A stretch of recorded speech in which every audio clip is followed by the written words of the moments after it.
watazamaji, tunawasalimu katika jina la Yesu. Nimekuja mbele yenu kuwaletea habari njema kupitia album hii ya kwanza ya kwaya yetu Makerubi toka katika kanisa la Rwashi na wilaya ya Rwashi. Kichwa cha maneno kinasema tujitayarishe ama tuilongolole. Biblia inatuagiza kwamba ni wale tu wanaojitayarisha ndio wanao bahati ya kuuona na kuurithi ufalme wa mbinguni. Mtu anajitayarisha kwa mambo mengi. Kuna wale wanajitayarisha kwa ajili ya vita, kuna wale wanajitayarisha kwa ajili ya safari, kuna wale wanajitayarisha kwa mambo mengi tu. Lakini safari hii sisi kama kwaya ya Makerubi tumekuja kuwaambieni kwamba tujitayarishe kwa ajili ya kukutana na mkombozi na Bwana wetu Yesu Kristo.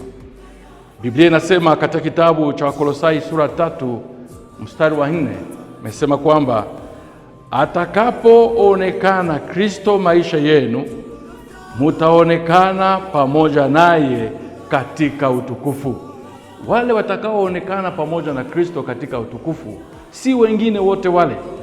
Biblia iko wazi, ni wale tu wanaojitayarisha. Kwa hiyo jamani, kujitayarisha ni kitu chema.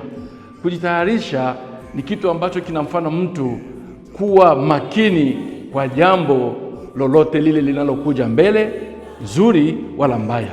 Lakini sisi nyimbo hizi ambazo tunawaletea toka album hii ni kwa sababu ya kujitayarisha, kukwambia ujitayarishe kukutana na Yesu.